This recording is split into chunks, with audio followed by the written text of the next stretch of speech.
Breaking news చూస్తున్నాం. అభం శుభం తెలియని ఓ బాలికను కాలువలోకి తోసేసిన విషాద ఘటన గుంటూరు జిల్లాలో చోటు చేసుకుంది. వడ్డేశ్వరం బంకింగ్ హమ్ కెనాల్ బ్రిడ్జ్ పై నుండి బాలికను కాలువలోకి తోసేసినట్లు పోలీసులకు సమాచారం అందింది. వెంటనే అప్రమత్తమైన పోలీసులు రంగంలోకి దిగారు. బాలిక ఆచూకీ కోసం తాడేపల్లి పోలీసులు ఎన్డీఆర్ఎఫ్ బృందాలు గాలింపు చర్యలు చేపట్టారు.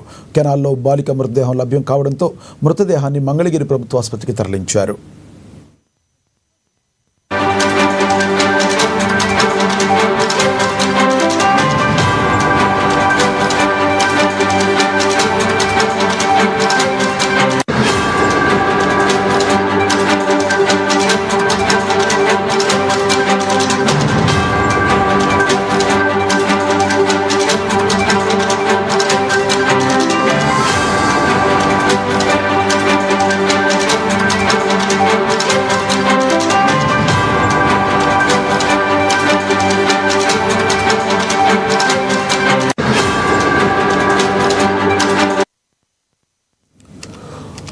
అభం శుభం తెలియని ఓ బాలికను కాలువలోకి తోసేసి విషాద ఘటన గుంటూరు జిల్లాలో చోటు చేసుకుంది.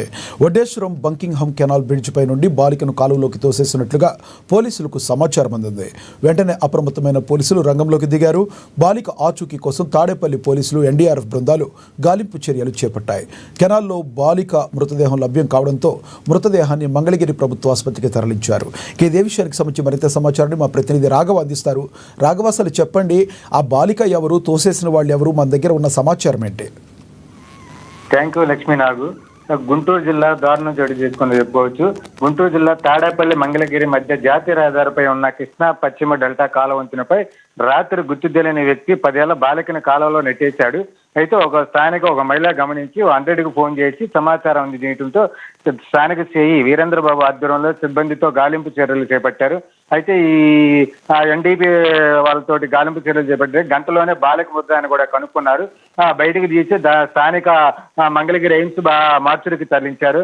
అయితే బాలిక వివరాలు కూడా ఇప్పుడు వరకు కూడా తెలియరాలేదు. అంటే గుర్తు తెలియని వ్యక్తి కూడా అయితే పోలీసులు స్థానిక సీసీ ఫుటేజ్ కూడా పరిశీలిస్తున్నారు. అంటే ఎవరు దోషేశారు, ఈ బాలిక ఎవరు, అసలు ఎవరు ఎక్కడి నుంచి వచ్చారు ఏందని కూడా వాళ్ళు పోలీసులు కూడా పూర్తిగా దర్యాప్తు విచారణ చేపట్టనున్నారు. అయితే అభం శుభం తెలియని ఒక బాలికను నెట్టడం కూడా గుంటూరు జిల్లాలో కూడా ఒక హాట్ టాపిక్ అని చెప్పుకోవచ్చు. ఎందుకంటే అసలు ఎవరు వ్యక్తి అసలు రేత్రిపూట ఈ విధంగా కాలంలో తోచేయటం ఏంది, పోలీసులు కూడా క్షుణ్ణంగా పరిశీలించారు. అదిగాక స్థానిక సీఎం కూడా దానికి దగ్గర తాడేపల్లి ప్రాంతంలోనే ఉండటం కూడా ఒక సమస్యగా తయారైంది. ఎందుకంటే స్థానిక సిఐ కూడా ఈ విధంగా అసలు ఎవరు దోషిస్తున్నారు అంటే దానికి రాత్రిపూట ఎవరెవరు దానికి నెట్టేశారు, అసలు సీసీ ఫుటేజ్ కానీ స్థానిక గ్రామస్తులు కూడా చుట్టుపక్కల గ్రామస్తులు కూడా విచారణ చేపట్టనున్నారు. ఎందుకంటే అసలు ఎవరెవరు ఏ విధంగా జరుగుతుంది, అదిగాక స్థానిక సీఎం ప్రాంతంలో కూడా ఈ విధంగా జరుగుతున్న ఈ ఘటన జరగటం కూడా జిల్లాలో కూడా పెద్ద రాదంతం కూడా జరుగుతున్నట్టు కూడా ఉంది. ఎందుకంటే ఈ అభంశమైన తల్లికి బాలిక కూడా కాలంలో దూసేసి ఇతను అసలు ఎటు నెట్టిపోయాడో, అసలు ఇతను చనిపోయాడా, లేకపోతే అసలు అతను కూడా ఆత్మహత్య చేసుకున్నాడు కూడా పూర్తి వివరాలు కూడా ఇంకా చివరికి తెలియరాలేదు. పోలీసులు కూడా విచారణ చేపట్టిన తర్వాత ఒక ప్రెస్ మీట్ చెప్పే సమాచారం కూడా ప్రెస్ మీట్ లో చెప్పే సమాచారం కూడా తెలుస్తుంది. లక్ష్మీ నాగు. Thank you Raghava.